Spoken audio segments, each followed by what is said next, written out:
Trouble in the Middle East. What does that mean for oil prices? Ladies and gentlemen, tonight, we're going to have a very live episode here with Uncle James talking about trouble in the Middle East and oil prices. A lot of you guys and girls DM me. You guys say, hey, Uncle James, when is he coming back on? And I learned about this stock or whatever the case may be, but we got to get that old school Wall Street veteran. But ladies and gentlemen, before we do that, go ahead and make sure, if you haven't done so already, make sure you hit that like, subscribe, comment, and share button. Hit the subscribe button. Hit the bell icon. Hit that like, comment, and share button. Once again, boys and girls and children of all ages, ladies and gentlemen, boys and girls and children of all ages, you are now tuned into the Investor Show. As always, this is your gracious host, the Prince of Investors, Prince Dykes, coming to you guys and girls live all the way from the beautiful city and state of Denver, Colorado. Don't forget to hit that like, subscribe, comment, and share button. And as always, I don't have a lot of time, and I definitely know you guys and girls don't have a lot of time, so let's go ahead and jump straight into it. If you are catching this live, drop a comment below. Tell us where you are from. But you know we had to have the veteran come back to talk about real world, what's going on. I reached out to him yesterday. I said, hey, you know what? Let's not wait till Monday or Tuesday. Let's go and get this hot topic out now. We all know what's going on in the Middle East, but we want to know what's going on as an investor. So, ladies and gentlemen, without further ado, let me bring in my guest, Uncle James.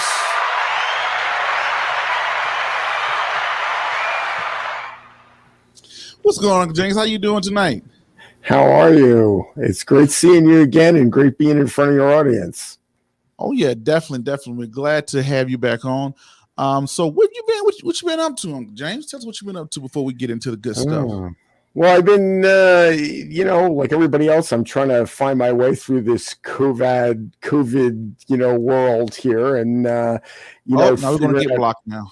You said COVID, we're going to get blocked. Sorry, that's into a shot. So we're trying to like what we can do and what we can't do and things like that. And the tours kind of came back up on, so we're doing tours again in New York, which is very exciting. We've had some surprisingly big groups, and nice.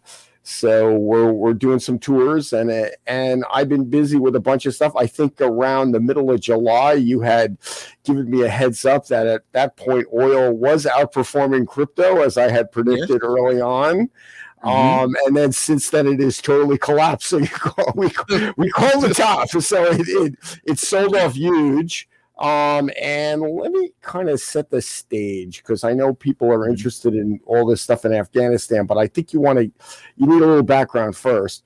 For one, like people ask me, well, what's going on with oil? I thought you were so hot on it. You have a couple of things going on. For one, this return of this Delta is scaring a lot of people, thinking we're going to go back to big lockdowns. Well, some countries like Australia and New Zealand are doing it. I would say, given the amount of people who've gotten a vaccine and people who maybe have gotten COVID, who have antibodies and things like that, and the pressure in a lot of states in the United States, and particularly where some of these states are not going to shut down no matter what anybody says. So I would say I would put Texas and Florida in there to lead, but there's probably a bunch of other ones. South Dakota, they're not going to shut down no matter what anybody says. And so I don't foresee, the market is looking like this second run here of the Delta is going to like shut down the global economy and derail the comeback from COVID, which hurts oil prices. Now, if you add to that what the Fed's been saying the last couple of, say, a week or so, maybe week and a half, said, hey, maybe the easy money days are over. And what does that mean? That means the dollar is going to get a lot stronger. So we're going to be able to buy a lot more oil with our dollars. So that's pushing down the price as well. I think there's two things going on. There's some other side things, like China imported less oil in July than I think they've been in. I don't know what it was. It's a very long time. Hold on, Jay. But I think those are ancillary. There you go. Your microphone was going in and out. So sorry. Yeah, I think that's like an ancillary thing. I don't think that's a big deal. I also think there's a bunch of new discoveries, like Suriname and some places where they've discovered a lot of oil. But then on the other hand, you can weigh that against some of the stranded oil, like what I would say is Venezuela. A lot of people are starting to say that might be the largest stranded deposit, like the largest stranded asset ever.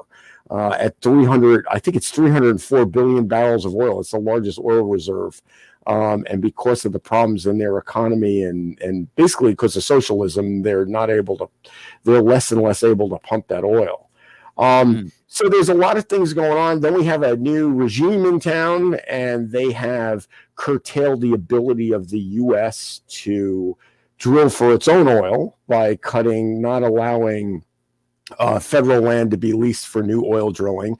They immediately stopped the Keystone Pipeline, which but on the other hand, they've actually allowed some of our enemies like Russia and Iran to build their own pipelines and drill like crazy. So apparently, that seems to be okay when they do it, just not okay. A lot of people will say, well, they're trying to force us to go into alternative energy. I think it's a little more crazy. So when you wind all this together and you have a sort of a limit, maybe somewhat of a political will to limit the supply or our ability to get our own oil, it puts us in a vulnerable situation. And then you have this total fiasco in Afghanistan. And I think there's no better other way. And, it's one thing to withdraw. It's another thing to run out of there, and leave $800 billion or whatever it is worth of weapons. The Taliban are now better armed than they were after 20 years of war with Russia. So they are super well armed now. The Taliban is a terrorist organization. That is what their job. That's what they do for a living. Well, you go to work. They try to figure out how they can create trouble.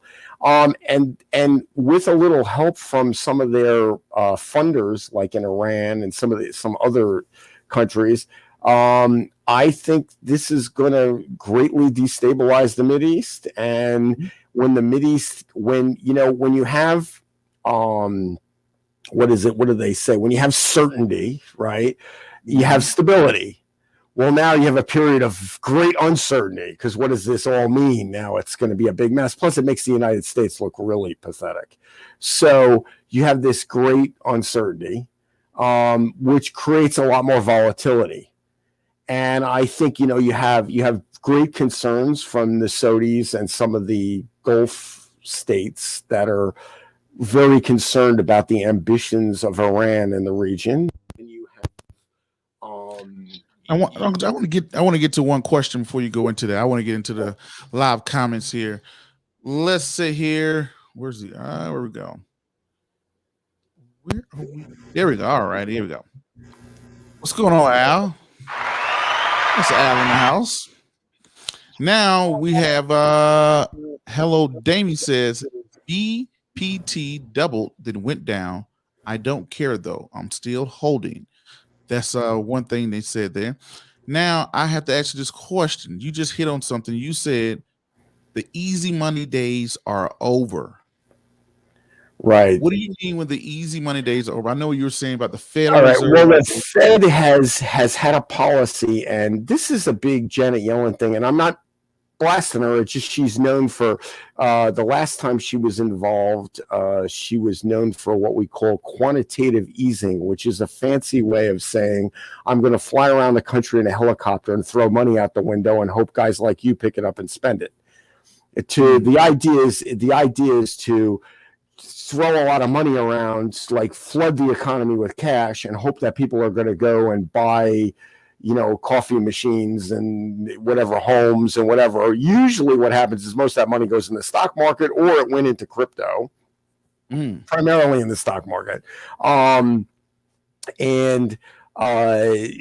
I think the days of this, just the Federal Reserve, like running printing presses and throwing money around, there's a lot of talk about them tightening up. I mean, you've got to have noticed how much inflation is starting. Like, just go to the grocery store and you see that inflation is like some stuff is up significantly. I mean, and even look at gas prices, they're up significantly. There's a lot of stuff. We're starting to get a lot of inflation buildup in the economy, and this silly notion that you're going to have temporary inflation and all this kind of stuff.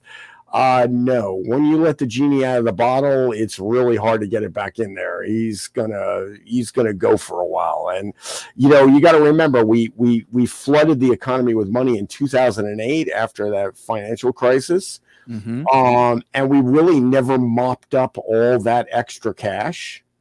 And now we've flooded the economy again because of COVID, the COVID shutdown, right? And it's the government's giving money to everybody. Well, they're printing it and giving it away. Eventually, that somebody's going to have to pay for that. And because of the added costs on taxes, things like that, you're seeing a lot of prices start to go up and up and up. I mean, I always make this comment. I'm one of these shoppers. I don't buy anything unless it's on sale, particularly groceries. So I'm one of those guys. I love bacon. Bacon is to me, bacon is a superfood. So, I mean, bacon, beer, I could run off a list. Those are real superfoods. Mm-hmm. So, but I don't buy bacon when it's $9 or $8 a pound. When it's $3.99 or $2.99, I may run in there and buy a whole bunch. And sometimes in New Jersey, we have very competitive grocery stores, so they throw a sale. And for 3 days, bacon will be $2.99 a pound. And I'm one of those guys who goes in there and buys 30 pounds of bacon and just throws in the freezer and then eats it for the next year and a half, or whatever, maybe the next 3 months. So we're tracking you all the way. So you said Jane Yellen, who was the prior Secretary of Treasury up under President Obama, she started QE, Quantitative Easing, pretty much pumping money into the economy. And while they're pumping money into the economy every month, that now Jerome Powell, the Secretary, the Fed chair, I'm sorry, Jane Yellen was the Fed chair. Now she's the Secretary of Treasury. Right. Jerome Powell is now the Fed chair. Right. So now the Fed is saying, hey, we're going to stop quantitative easing. Right. They didn't call it quantitative easing, but they were basically easy money. They were making it really easy, printing a lot of money. Interest rates were at zero. They were trying to make it create as much credit as possible. But after a while, that puts this big inflationary bulge into the economy. Now, a lot of that money went into crypto and went into stock market. And of course, if you bought BPT at $6 and now it's $3, you've deflated, you've taken that money out of it. You've helped the Fed and you've helped the government take inflation out of the economy.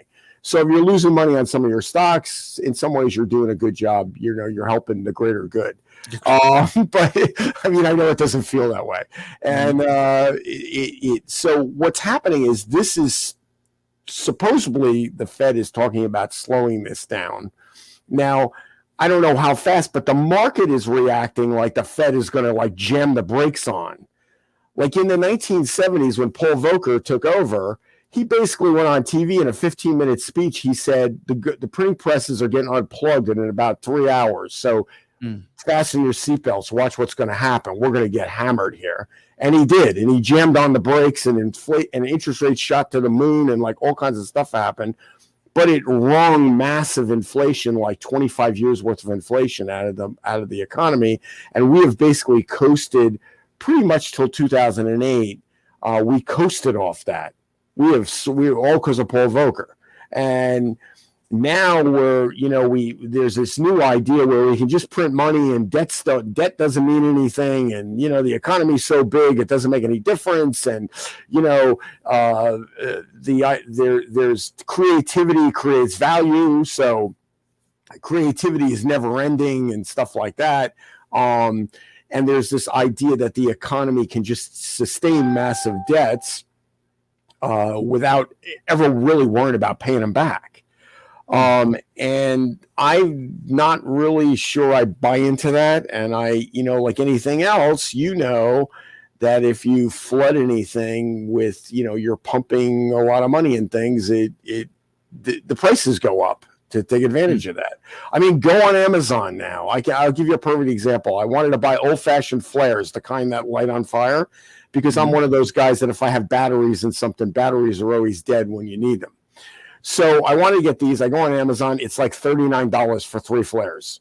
I go to Home Depot. They're $9 for 3 flares. So obviously I bought them at Home Depot.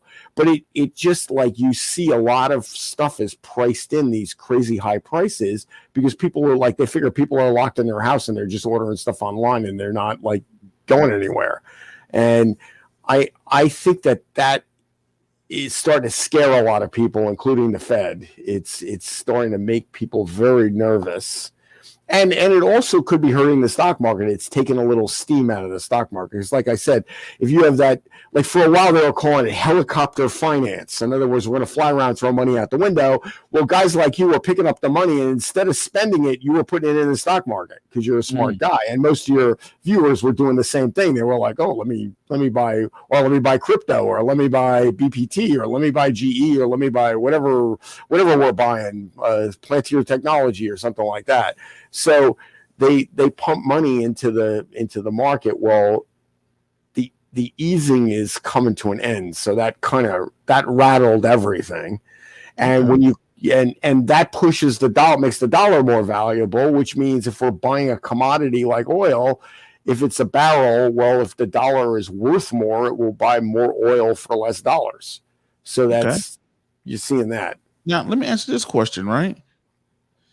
Now, you think the Federal Reserve's time to raise interest rates, slow down on the QE, and raise interest rates? Yes, that's what I'm. Yeah, it could. You could see a little of that. I don't know if they're going to raise. I think they're going to just stop throwing the money out the window. I think for starts. I think raising rates is going to be inevitable, but I think especially with all this debt, and it's inevitable that rates are going to have to go way up. The other issue that happens with a lot of this easy money is it goes what a lot of people would call hyperbolic finance. Like it goes into things like people are just trading to trade, or people are buying Bitcoin just to make money off buying Bitcoin. They're not really doing anything with the Bitcoin. They're not buying products. They're not really doing anything. They're just trading to trade, right? And it doesn't have any net economic gain except for the person trading the money. And I'm not saying there's anything wrong with it. I'm just saying for the economy cannot function on everybody planting all their money in Ethereum or whatever. It doesn't, that's not doing anything for the economy. And so there's that issue too. Okay. Now I got to ask you this question. You hit on something, you brought up BPT. So right now we're seeing higher gas prices as we go to the pump. Right. Well, why low oil prices? What do you think about the BPT? You're a very big BT guy. BPT. Well, I think it's way oversold, and I think you're going to see a massive spike upward, especially if we start. We're almost on the 20th anniversary of 9/11, and I hate to bring up a scary subject, but to have what happened in Afghanistan happen right on the eve of the 20th anniversary of 9/11 has got to scare anybody with any sense.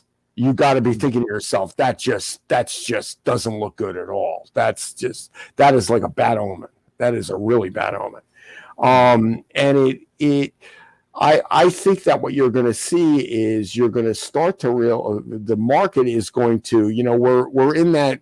We went into that summer doldrum, and of course we hit a new high, so you got a lot of selling. I think you're going to see people are going to start to say, hey, wait a minute, you know what? Maybe this isn't a $6.50 stock, but it's probably a $4 stock because oil isn't all the way back down to $30. Oil is, this thing went even lower at one point, but oil is still $62 a barrel, up a little bit tonight while we're talking. And I think it's JP Morgan just came out yesterday and said they think because of Afghanistan, they put an $80 price target per barrel on oil.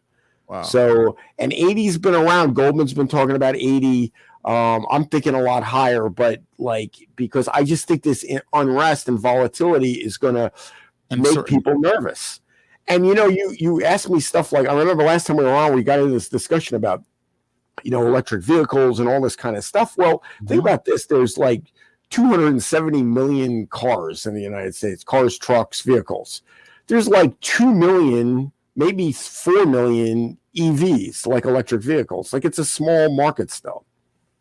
You have 111,000 gas stations. How many charging stations do we have? So we're going to need to build up a really big infrastructure if we want to get anywhere near 50% EVs, if we can really even do that.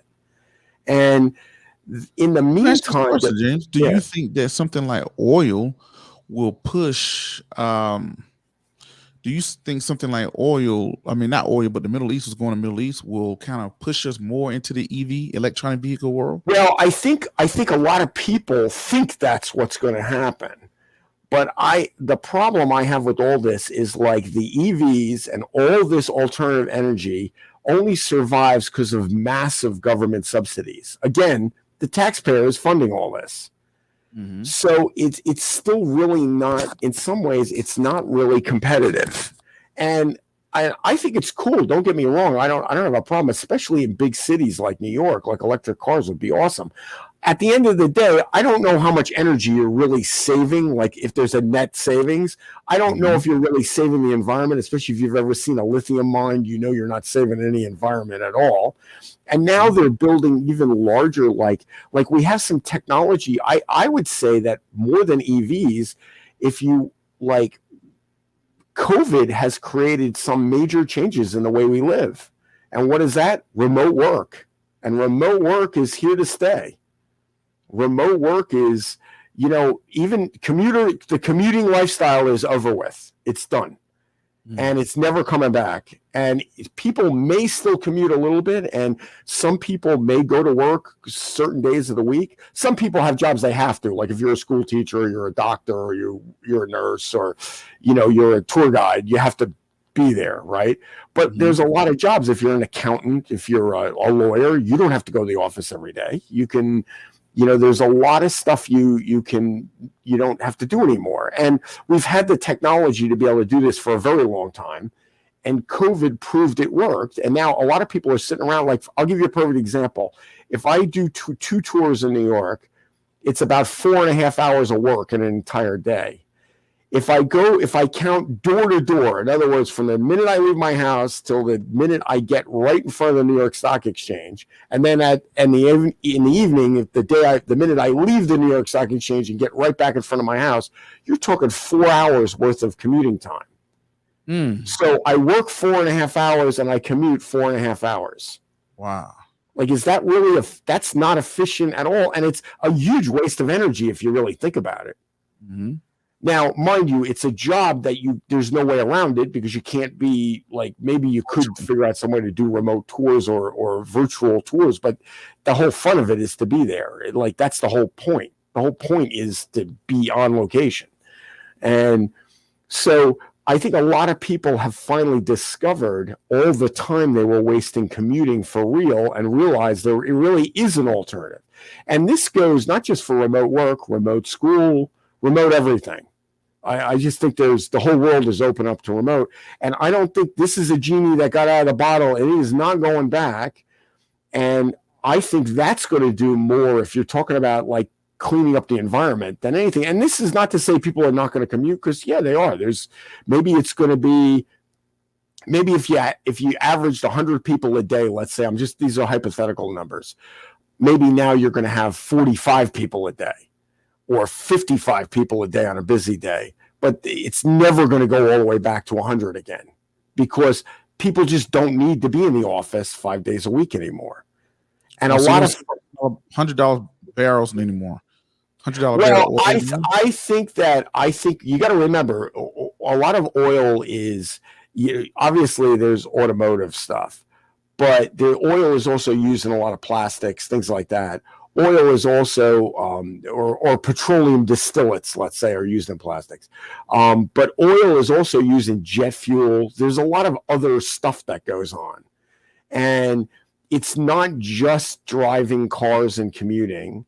And if you're limiting the supply like you've tried to do, and you have a fear that any minute the Taliban could, like, who knows what, make some kind of problem, blow up an oil field somewhere, and then you're cut off a huge amount of supply all of a sudden, like takes it offline. Mm-hmm. Oil prices adjust really rapidly to that. They're gonna reflect that really quickly. And I don't think we're anywhere near out of the woods with all this alternative energy, despite some of the technological advances. They're even building huge storage facilities. Like California has these like huge things that are like giant batteries, which is kind of cool, especially with like solar and wind, where like solar, it's on, and then at night it discharges, and during the day it charges. Well, if you can store some of that energy, then you can redeploy it. The only issue is, are you really generating enough oil energy to begin with to really charge that battery? That's a whole other story. Now let's get into this question, right? So we saw beginning of the year, we saw oil start at the bottom. We got to the summertime, right. Oil prices just shot up, right? Yep. Then we saw oil prices, you saw Bitcoin starting to crash, oil prices going up. Now we've completely changed opposites, where Bitcoin is starting to wake back up now. Yep. Oil prices start to crash. Then all of a sudden we get this going on in the Middle East. Do you think the Middle East, I put middle will stabilize oil, but I meant Middle East, will it stabilize, not stabilize, but would it kind of wake the oil prices back up? What do you see with that? Oh, I think you're there's no doubt that an increased instability in the Middle East. I mean, who knows? That they could do something and block the Suez Canal. I mean, there's all kinds of crazy stuff that can go on. And even if it's not effective, like say they shoot at a U.S. aircraft carrier, okay, and nothing really happens, it's enough to make people nervous. So oil prices will jump because people know that the current administration is not going to let us drill more in the U.S. So we got to get the oil from somewhere. And we're still at it. We're still at a negative. We're actually, last time I checked, we're still production is like 9.6 million barrels per month, but we're consuming like 9.7. So we're still consuming more than we're producing. I got to ask you this question. What happened in the Middle East when we had that Suez Canal? What happened to oil prices? Do you remember? Oh, they skyrocketed. They in the 50s they skyrocketed. Then in the 70s, that was part of the problem. You had the oil embargo. You had all kinds of crazy stuff went on. OPEC like shut down all the oil and said, now I don't think OPEC is going to want prices. I mean, believe it or not, they're probably not going. There's like the law of diminishing returns. There's like a peak price that they're looking to get. Like maybe 70 will start to cut into demand, but 68 might just be perfect. Gotcha. Right. So they're now it's easier said than done to try to actually, because they all cheat, and then there's new sources come online, and then who knows who's got what stored where. And you got other big oil producers, Russia. Who knows? Maybe Venezuela will get their act together and get going again. Brazil has a lot of oil. There's a lot of resources around, far more than, like, if you listen to the doom and gloom about oil, there's a lot more oil running around. Even Texas, with a lot of new all this fracking and everything else, we've created a lot more oil reserves than we would have thought normally anyway. So let me ask you this question. I meant the Suez blockage. I mean, that Suez blockage that happened, was that earlier this year or late last year when that happened? Oh, you mean with that was like, we had it this year during the COVID thing. There was that tanker that got stuck. I think the guy was trying to do a 3-point turn or something in there and got stuck. I don't know what I look at it. I'm like, who hired this guy? To this guy, like, who gives a guy a job like that who's with a huge container ship? Yeah. And I think that was one of the beginnings as oil started to move up. That was one of the many things that was going on. I'd have to check, I'd have to go back and look for sure. When you talk about Suez in the 1950s, when Nasser took over Egypt, he blocked the Suez Canal. And it did a lot of crazy stuff, and it ran up oil prices quite a bit at one point. There's been the Middle East has been a sort of a center of instability. I mean, I know, we'll probably get blocked for me saying this, but the only time it wasn't unstable was when Trump was president, because Trump played the magic bullet. He knew he knew what the deal was. And as soon as he's out of office, there's all this stuff starts going on again, because they're going back to all the old policies that never worked. And they're, we're going to keep trying it. It's failed 500 times. So maybe the 501st time, the same stupid thing is going to work. It's not going to work. And it's, it's now, going back to, that you're speaking about the Suez Canal. I think that oil prices had a nice run, if I remember correctly. Now, going into now, have you seen any increase in oil prices since this? No, they've been soft. I would say the last 3 or 4 weeks they've been very soft. I mean, we were almost up. We were into the 70s, and we're down to about 62, 63. That's West Texas Intermediate. I think it's WTI is West Texas Intermediate or something like that. That's usually the one I use as my base. Some people use other stuff. That's the one that I look at first. That may not be correct, but that's what I look at. And so that's the one. So it was down to about 62, which still is double from November, or almost double.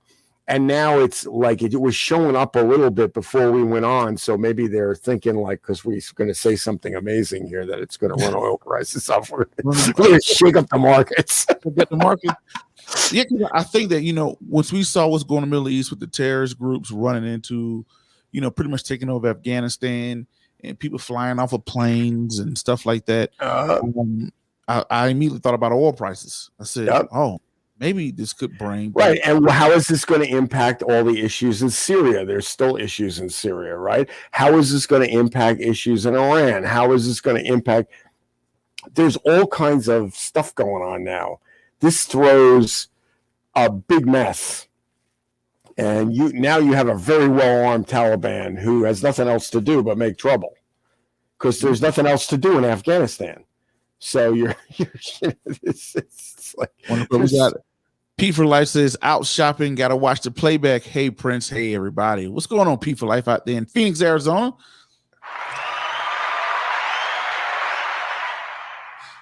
Now, I got to, looking at this, when you say, you talk about, we had the helicopter finances when Jan Yellen was the Treasury chair back in the Obama administration, and they went around and pumped up so much money into the market with quantitative easing. Then we're starting to feel the prices as customers. As we go to the gas pump, as we go to the store, everywhere, we're starting to feel the pain of inflation. Yes. We're seeing inflation get crazy. I think they said 5% was the last time I think I saw. Yeah, it's running a little like 5.4. That's high compared to where it's been. It's probably a lot higher. I would bet. Now I want to answer this question, right? And we already spoke about earlier. You talking about anticipating rising interest rates. Would you be someone to invest in maybe companies that may be benefiting from higher interest rates? And if so, which companies would benefit from rising interest rates? Well, usually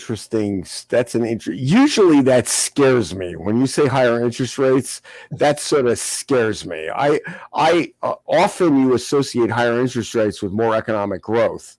Mm-hmm. So I would probably stick with the go-go stocks, like these, like growth stocks. I mean, I know there's other plays. Some people will say banks are actually a good play, because the spread increases from, like, if they can borrow at 1%, but they can lend it at 20%, that spread gets bigger and bigger. If they can borrow at 1% and lend it at 25%, the spread's even bigger. So it could help banks. Instead of just charging you fees on your checking account and things like that, they can actually make money like real banks. So so that could help those kind of finance businesses, perhaps. I would say that, there's a lot of new technology in that area. So the impact of that, I'm not sure yet, although the new technology is still really small. For all we talk about crypto, it's like a $2 trillion market maybe now. Mm-hmm. And I think gold is like 7. And gold isn't that big of a market. So it's still tiny. Like the global bond market is like 380 trillion. Like it's like there's a lot of it's still small. But I would interest rates are like a fickle thing. I would probably I would err towards technology stocks and sort of growth stocks. I would be looking for, because they're a little more impervious. Microsoft is talking about raising the price for that 365 software, and a lot of these now social media companies I'd probably stay away from, period, because I think their day is done. I think they've had their party. You think so? Yeah, I Why think I just think the days of, I mean, here we'll probably get blocked again, but I just think once a social media company starts blocking people for saying the wrong thing, and like I can't say stuff about COVID because Dr. Facebook won't let us say, well, who's Dr. Facebook? And who's Dr. YouTube? The other day I said something about 9/11 and they put like a warning label on my thing. I'm just talking about St. Paul's Church. It's not even anything controversial. It's just talking about why it has this nickname called called the Miracle Church, right? And I just think the part of social media was to be social, to be able to talk to people and stuff. But now they're trying to decide not only who we can talk to, but what we say when we talk to people. And that's way beyond. I don't think too many people are thinking that that's a good thing. And now this is my thought process. So let me share my thought process. I think that in the beginning it was just a social media site. Hey, people could just get on and talk to each other, and that'll be it. You talk about 20 years ago. That's kind of like how social media started. People who go to college together, people who work together, type thing. Yeah. Yes. Maybe people hooking up for dates or whatever the case may be. Now you fast forward to 2021, and social media has pretty much became the new media. Like now on Google, you pretty much have to pay to be seen. Yes. You have to pay for your post to be seen. Yep. If you're on YouTube or Facebook or Instagram, you got to pay to be seen. Yep. I'm like, yes. that was the model that television had. Yes. Right? Television said, hey, you had networks. A lot of big networks said, hey, we get paid for marketing, we get paid some money from the government, and this is how we run. Now, today, the moment that Google decided, hey, instead of charging, when they was trying to make money, figure out how they're going to work the business model to become profitable, and they came out and said, hey, you know what? We're going to charge users to be seen. It's kind of like now, YouTube has replaced television, podcast has replaced the radio, and now this is the new media era that we're in. Because when you went on television, that was controlled. People can kind of control what you say and what you do. You had governance. If they didn't want to hear what you wanted to say, you wouldn't be on TV. They wouldn't let you on. Exactly. They wouldn't let you on, or they'll block you. So now you coming into social media, where social media has pretty much replaced television and radio. It's the new media. To where it's like, wow, something can spread real fast and do something real bad, to where now we got to control it. So that's my thought process, is that it has pretty much turned into the new networks. Right. And that was the whole reason we went to the internet, because the internet was interactive and the networks were dictatorial. And now social media has become dictatorial, so there's no point. There's no point of it. It's outlived its usefulness. The last good social media was MySpace, the original, the way it really was at the beginning. It was awesome, and then and Facebook I've never been a fan of anyway. And not like it's terrible, but the whole layout and the way it works, and there's too many layers, and there's too many people deciding who's going to see what, and who you can talk to, and what you're allowed to see and what you're not allowed to see, and trying to get you to see certain things that maybe you're not that interested in seeing. And I find the best way is you just block everybody, so you just never see anything. And then, if you're like, why do I see this politician? I don't like them. The only way you're going to get rid of them, you just got to block them, and that's it. And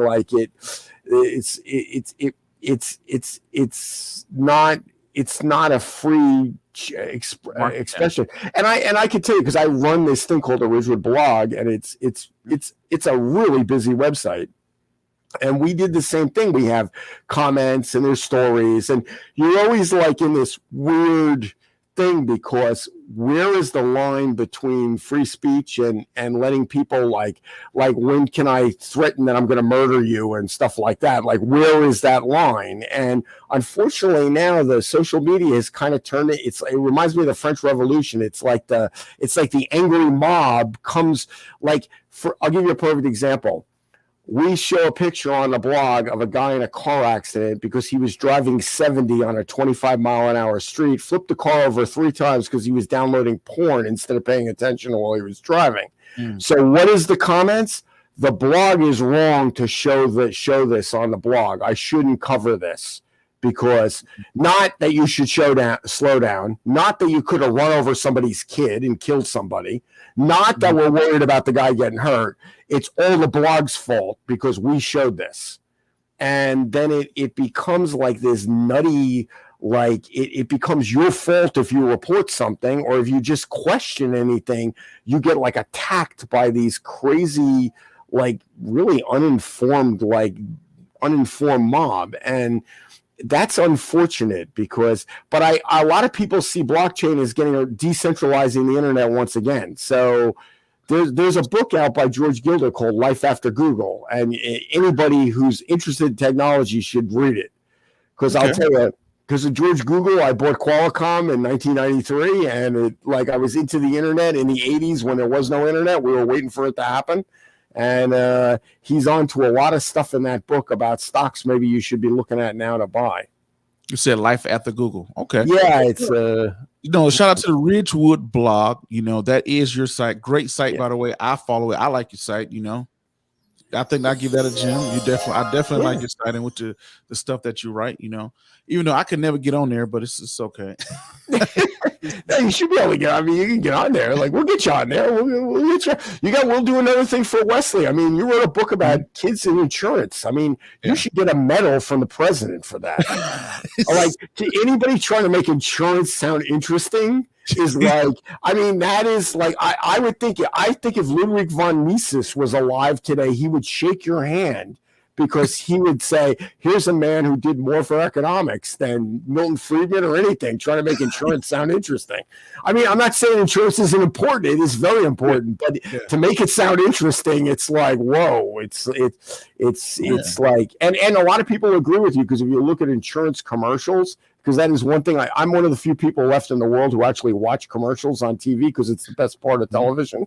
And if you watch like Nationwide Insurance or Geico, what do? They have like a talking animal or something like that. They don't talk about insurance anymore. They have some weird animal doing some stupid thing, and like that's the insurance go, because nobody, or Progressive has the people in the white suits, and they're gonna or Farmers has these crazy like stories about crazy stuff that they insured or didn't insure, and because insurance is like, they know as soon as you say the word insurance, people's eyes like roll in their head right away. They're like, oh no, here we go. Yeah, that is true. Yeah, when I was thinking about writing it and I was getting ready to write it, everybody called me crazy. Like, what? Insurance? Why would you do that? Right. Who's going to want to read that? Poor children. The children will never recover from this. And they walked in there, it was like, insurance. Like, why would you, do this? Yeah. A kid is not going to be walking into a bookstore and be like, oh, wow, insurance. Yeah, my favorite. Right. It's like, I always wanted to buy insurance. I mean, I can see they're like, Wesley learns to invest. Okay, that's totally cool. And because when I first became a stockbroker, if you went to a party and somebody said they were an insurance agent, everybody would run out of the room immediately. But if you said you were a stockbroker, everybody wanted to know what stocks you were buying. It was like the funniest thing in the world. And but I just thought it was important. I just thought that kids should learn. I just thought that hey, it's important.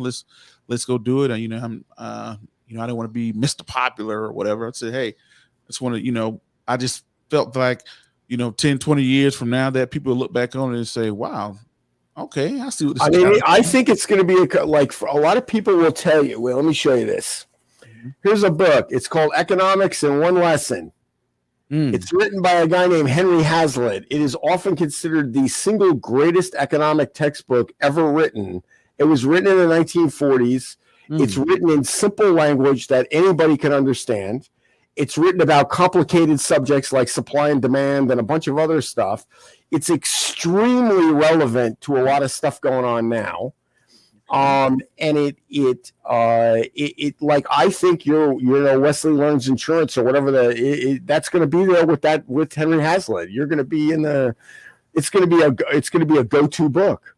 100 years from now, some guy is going to be on TV and they're going to be showing your book and say, because I read this insurance book. This is what made me who I am today. Back in 2010, this guy Right. came over and picked up this book out of the library, and it was just so weird. I said, "Who wrote this? Why would you write it?" Right. So, but yeah, definitely, that's what I thought. I thought it was more important than popularity or anything else. So, and yeah, so now going forward, I was thinking about this real estate market that we're looking at. It's red hot. Yes. This real estate market is, housing is just through the roof. People have all this equity in their houses now. They're feeling like, hey, I brought my house at the right time. Real estate, you mentioned an industry for inflation. Like real estate is the industry. Now, it's harder to buy when interest rates go up, but interest rates going up usually mean there's more inflation, so the property values are going way up. So it's kind of, it's like a little back in yin and yang, because they say, okay, your house is worth $500,000. You're like, wow, I only bought it for $250,000. It's worth $500,000. But I look at it as interest rates start to turn up, literally turn up once they start to raise them up, because I don't think they're going to have an option. I think the only metric that the Federal Reserve is waiting on is unemployment. Soon as unemployment starts to come down a little bit more, I think that's when we're going to look at interest rates starting to pick up. And if interest rates start to pick up, I believe that it will slow the housing market. I think it was, houses become less affordable. Take me for example. If I would have, when I brought my house, if it was the interest rates of 2-3 years ago, I couldn't afford it, right? But lower interest rates make you afford more house. Yep. Now I think when interest rates start to go back up, it's going to take people out of the market to be able to buy my house. Now, I don't believe a housing market crash will happen. I think that a lot of us investors and young people, especially, we suffer from post-traumatic stress syndrome, PTSD, because we saw it happen in 2008. We saw the housing market happen crash in 2008. So we're just waiting for the next housing market crash. Right. Where's it at? Because we saw it happen. We lived through it. Yes. Right. But when you go before 2008, you're like, when did we have a housing market crash before 2008? And people are pointing all the way back to Great Depression. Right. Or, well, I'll tell you, after the 87 crash, I think like the early 90s, like 93, there was a huge from the 80s. It wasn't like 2008. It wasn't like the 1930s. But I would say a lot of over the high price, you were probably cut in half, even in northern New Jersey, where you're right near New York City. So you have like elevated. I think you got some demographic stuff going on. You got shifts, like people are moving out of places like New York and New Jersey, and they're moving to other places. Mm-hmm. So there's this, and people, it's like the grass is always greener syndrome. So it must be better over there than it is here. So people are doing that. I think a lot of people, because of change. For example, I have a friend who works for, I don't want to say the name of the hedge fund because I don't want to get him in trouble. It's a very large hedge fund operating out of Connecticut. Because of COVID, he was work from home. He was remote work. Well, in the meantime, he moved to Florida. And so he's lived in Florida for 1.5 years. And now they're talking about having people come back to the office, and he's like, "What are you kidding me? I'm not moving back up there. I love Florida. It's like awesome. I'm not like, there's no way I'm moving back to like the cold and the Northeast and the high taxes and all that stuff. I'm not doing it." So but then he's like, "Oh, the Delta is good because maybe they'll delay the opening of the office." Is like another so he's like, to him, he's like, "Oh, that's great because I'm in Florida. So what do I care about all this stuff?" So. I think you're seeing a lot of that's happened. I think there's a lot of shifting around. There's a lot of people trying to escape high tax states. And because of remote work, they can work in a high tax state, but they can live in a low tax state, which is making the tax collectors like a nervous wreck. Especially New York, and New York particularly, the city is really freaking out. And there's changes in dynamics of the workplace. There's, in some ways, there's more flexibility. Go ahead. Let's just, of course, in New Jersey, a single family home. Right now, in today's market, how much does a single family home cost? Well, I'm in Bergen County, and Bergen County, a lot of it is still really, I hate to say this, it's nowhere near as nice as it used to be, but a lot of it is really nice. And so, like there's towns where you couldn't buy a house under about 900, a little under $1 million would be the probably the mean price. You know, you're not, like a 4-room house is like 600, 700,000. Like you're talking like a 4-room Cape Cod. Wow. Mind you, it also probably has $30,000 worth of property taxes on it a year. Now, if you get into like, you start talking big houses, now you're in a hole. But if you go 100 miles away from here, like in Philadelphia, what you can buy in New York for $2 million or $4 million in Philadelphia, you can buy for $350,000. Wow. Maybe even more in Philadelphia. And you get a nice place, and in the outlying suburbs in Philadelphia for $450,000, you get or $500,000, you get a big giant fieldstone house with 6 bedrooms and like a giant, if you like an old style house, like a beautiful, magnificent house. But just, I think what you're explaining right now is why people are leaving the city. Think about it. Yeah. You know, you up in New Jersey, $1 million for a decent home, the median price, right? Pretty much just $1 million. Right. You can pack your bags, go down to Florida, and get the same exact thing for $300. Or you can go to Texas and get it for $200. Yes, exactly. And I think a lot of people, because of all this technology, at one time, only very rich people, what they do is they'd make money in a place where prices were high, but salaries were big. And then they'd export that capital to a cheaper place. Like they went west, they went to Arizona, they went to Colorado, they went to, all those kind of things. Well, I think more people have access to that idea. So people are like, wow, I made all this money in New York. If I spend it, in Pennsylvania, it goes a lot farther. If I spend in Ohio, wow, it really goes far. If I spend in Florida, although Florida, the prices have really gone up a lot. And even in Texas, I can remember looking at for $200,000, you'd have like a 15,000 square foot house. Like now, that's not so much the case anymore. But it again, it depends on where in Texas is a big place. But I think there's this, people are flipping, like they're taking what they have and they're maximizing it by moving it somewhere else. And I think particularly the Northeast in the long run is going to dramatically suffer. And like when you talk about interest rates going up, the market would if interest rates go very slowly measured, the market will probably adjust. Like it may slow down a little bit, but it might take the steam off a little bit, but it will adjust. But if you get these big jumps where interest rates go up a couple of points in one shot real quick, it's like a bird hitting a glass window. We're going to be in trouble. I don't think the Fed wants to do that. I don't think they have the nerve to do that, frankly, even if they think they should do that. And that's what I'm worried about, because they're going to let this thing go too long, and then they're going to have to we're going to have another one of those Paul Volcker moments if we survive. And somebody like that is going to show up with a big cigar and say, "Hey guys, party's over. You better pay your tab, because in 15 minutes we're going to be what's going to hit the fan from both sides." And it's so let's ask this question, James. Put you in a hot seat for a second. If you was to start a firm today, an investment firm, what would be your focus? Would you be a fintech guy, finances and technology? Would you be a biotechnology, or would you just be a real estate? What would you be right now? I love technology. At the end of the day, technology is cool. And the big thing with technology is the practicality of it, and the execution to get it done. And the problem I see in a lot of technology, particularly in the crypto space with blockchain and all that, is that it's run all by engineers who are sitting around. They have blinders on because they're focused on a specific problem that they are trying to solve.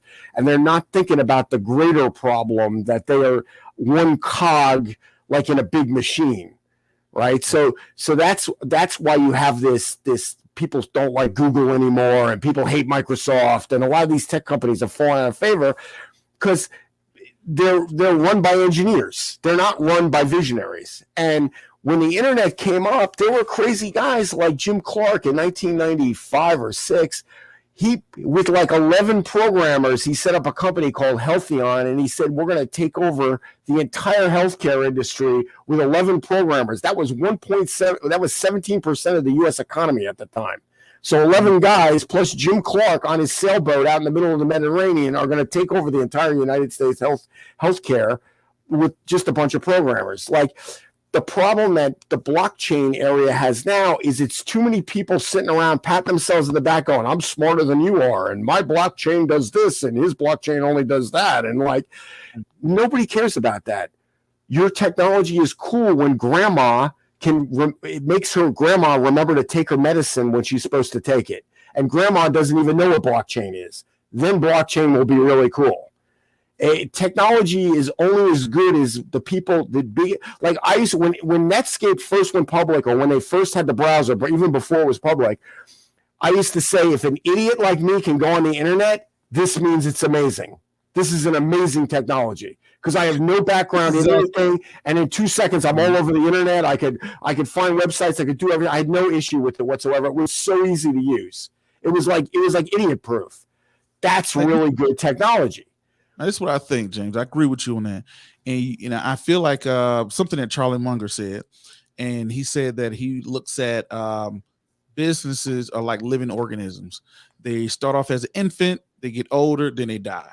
And it's nothing wrong with them.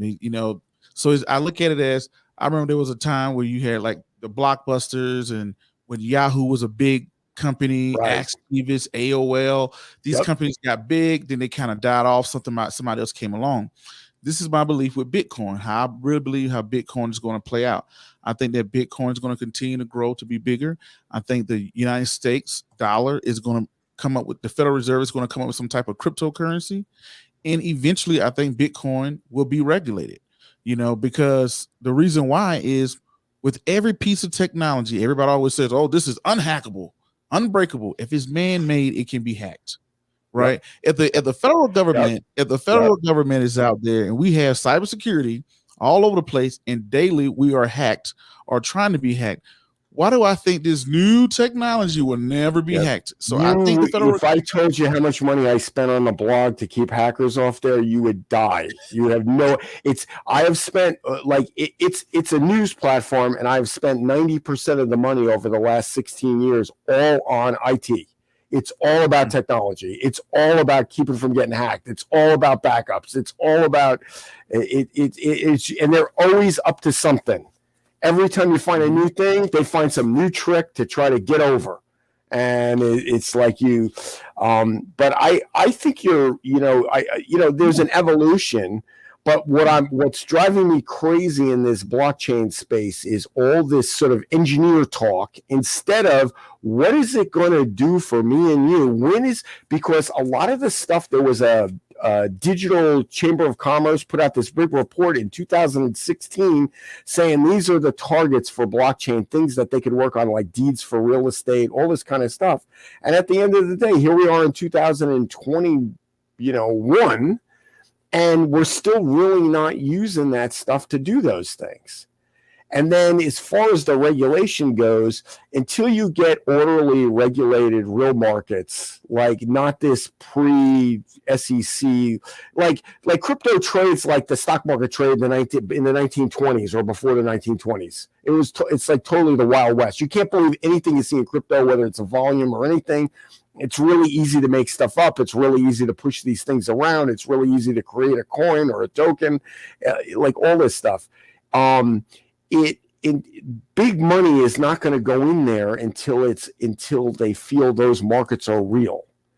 And so now when they talk about institutional investors, they're still talking about little tiny amounts of money. They're not talking, no big hedge, no big pension fund is investing money in those things because they're too big and those markets are too sketchy.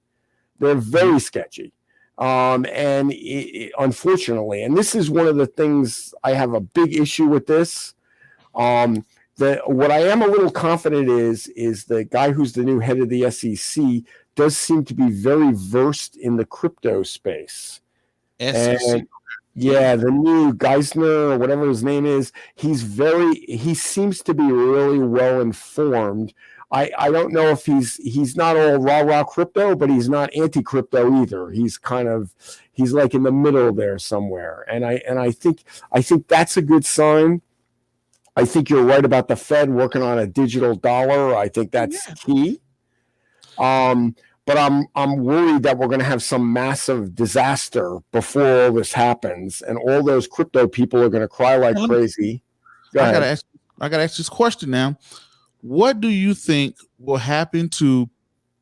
What would you? Hold on, Durbin Smith. What's going on, Durbin Smith? He said, "What's up, Prince? A minute since I caught you live." Durbin Smith, glad to see you in here, man. Well, you got us live tonight. So I got to ask this question: when the dollar goes digital, or we get a crypto dollar account sounds kind of cool. When we get the crypto dollar, what will happen to the other cryptocurrencies? Will their value rise, stay the same, or decline? Well, this is depending on what the underlying blockchain is supposed to do. For example, with Bitcoin to me appears to be set up to be a competing currency. That was the whole purpose of it. It's very much, it's based on an algorithm that works a lot like gold if you really study it. Other stuff like Ethereum and other things have different, like Ethereum is really all about these what they call smart contracts, which I would say are more like dumb contracts. It's more like a smart contract is like you go to a vending machine, you put 50 cents in and you get a Coke out of that. That's a smart contract. Or that's what a lot of people would call a dumb contract. That's really what they're not really smart, the contracts. It's just like if this and this happens, then that happens automatically. So that's kind of interesting. And I think what your question is answered is what the token is supposed to do. Mm-hmm. Like, what is it all about? Is it like for example, XRP is all about transferring money around the world. It's a way to like eliminate the middleman and get rid of banks and just have direct transfers from like anywhere. So XRP may not be affected at all by a digital dollar. It may go up in value. It may, whatever.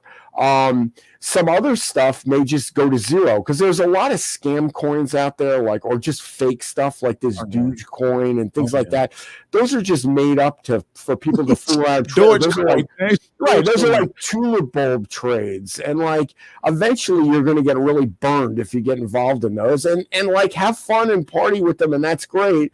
But the day of reckoning will come eventually. It may be 5 years from now, it may be 10 years, it may be tomorrow. And then you're going to be zeroed out on those things. They're going to go to zero. They're just because they're not really worth it. They don't do anything.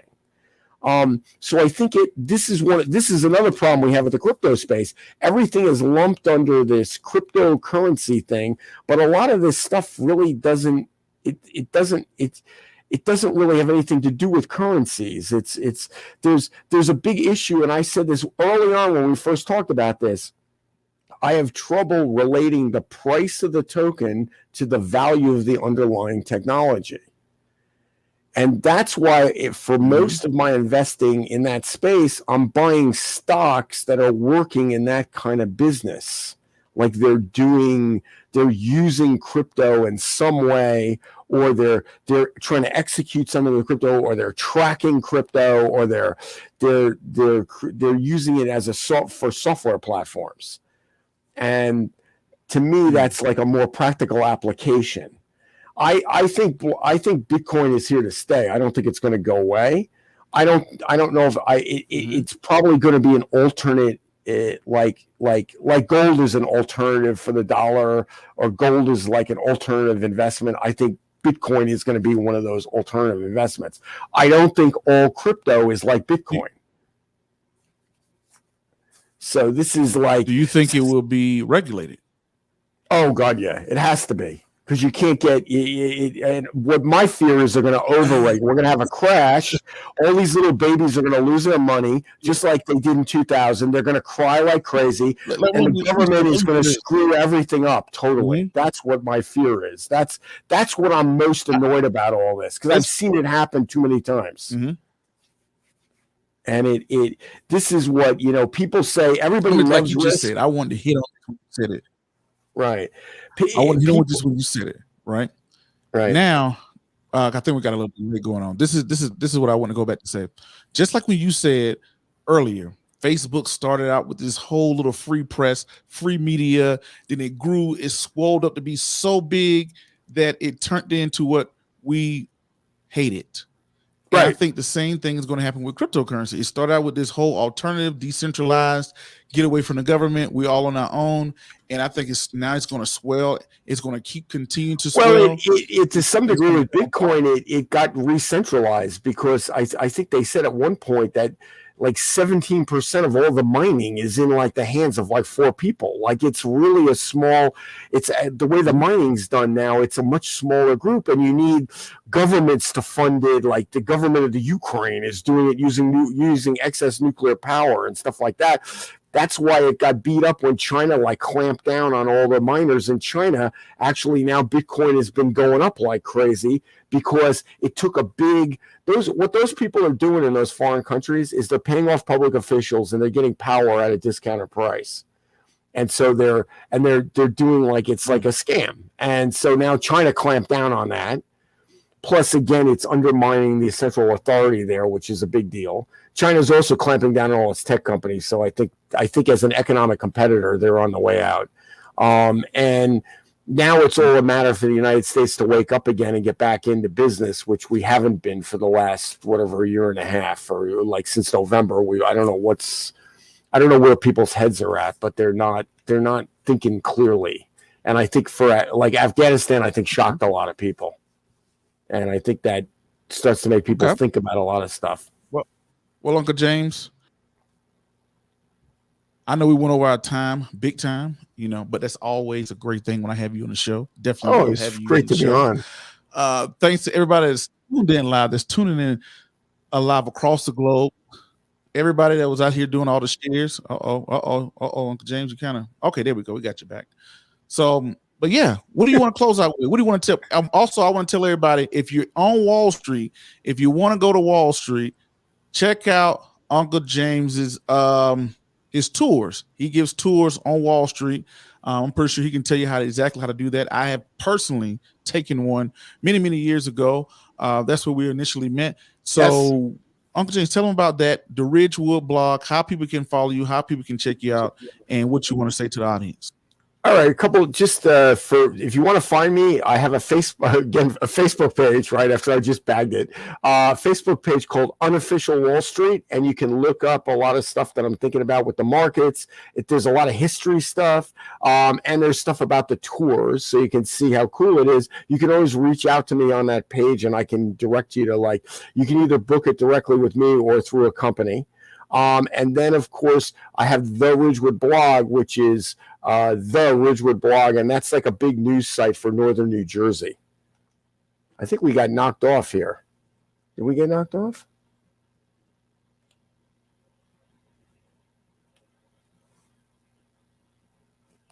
Yeah. Then we lost you for a second. There you go. Oh, I think there you go. We got you. All right, we got it. Yeah, I got everything got knocked off. So anyway, I just want to say that you can reach me on the Unofficial Wall Street. It's a Facebook page. Reach out and find me there.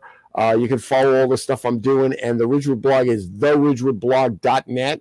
But it's mostly news on northern New Jersey, although there is a lot of tech news on there and a bunch of other weird sort of oddball political things, mostly about New Jersey, but other stuff going on that sometimes people might be. It's sort of an alternative news source, and we try to focus. It's actually pretty.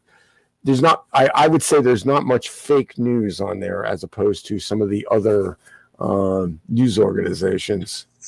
Okay. Definitely, right. It was a treat. We're going to talk to you a little bit after the show. And ladies and gentlemen, y'all know what time it is. This is Uncle James. This is the Investor Show. Until the next video, podcast, cartoon, or whatever else crazy you see me doing around the globe, my name is Prince Dykes, and I'm out.